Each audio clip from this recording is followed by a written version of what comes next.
मुक्ता तिलक के परिवार के किसी सदस्य को टिकट न देने से बीजेपी के लिए कस्बापेट सीट इस बार थोड़ी मुश्किलों से भरी रही, लेकिन फिर भी बीजेपी के लिए हार पचा पाना आसान नहीं होगा।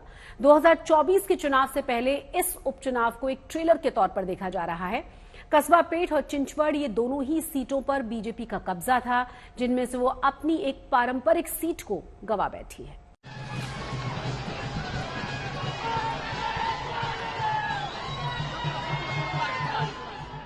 शिवसेना में बगावत के बाद महाराष्ट्र में ये पहला उपचुनाव था। हालांकि पिछले साल मुंबई की अंधेरी सीट पर चुनाव हुआ था, जो कि शिवसेना के विधायक के निधन के बाद खाली हुई थी, पर उसमें ठाकरे गुट के उम्मीदवार के सामने बीजेपी और शिंदे गुट ने अपना प्रत्याशी खड़ा नहीं किया था। कांग्रेस और एनसीपी समर्थित ठाकरे गुट के उम्मीदवार की जीत हुई थी। असली टेस्ट तो कस्बापेट और चिंचवड़ के उपचुनाव में होना था, जहां एक तरफ बीजेपी और शिंदे तो दूसरी तरफ महाविकास आघाड़ी की संयुक्त ताकत की जोर आजमाइश हुई।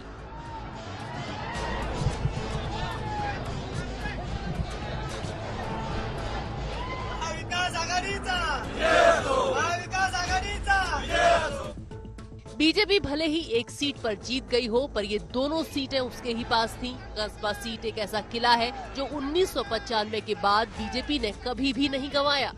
कांग्रेस की तरफ से बयान आया कि ये बीजेपी का ग्राफ नीचे जाने की शुरुआत है। कस्बा की जनता ने इनको जवाब देना शुरू किया, नहीं तो पूरे महाराष्ट्र में अब इनको जवाब मिलने वाला है। लास्ट इलेक्शन जो ग्रेजुएट मतदार संघ के हुए थे, टीचर मतदार संघ के, उसमें भी इनको जवाब मिल गया है।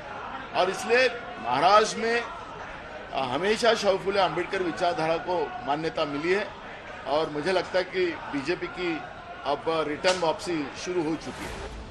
दरअसल बीजेपी के लिए चिंता की बात ये भी है कि महाराष्ट्र में सरकार बनाने के बाद विधान परिषद के नतीजे भी उसके पक्ष में नहीं आए।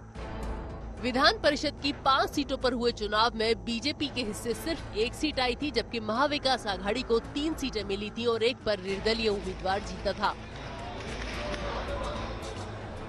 विधान परिषद सीटों के चुनावों में भी बीजेपी ने अपने विदर्भ जैसे मजबूत माने जाने वाले किले के नागपुर और अमरावती में हार का मुंह देखा था। इसके बाद कस्बा और चिंचवड़ उपचुनाव बीजेपी के लिए प्रतिष्ठा का प्रश्न बन गया था, पर यहाँ भी बीजेपी के मन की बात नहीं हो पाई। अब बीजेपी कह रही है कि कस्बापेट सीट पर उसने गलत उम्मीदवार चुन लिया।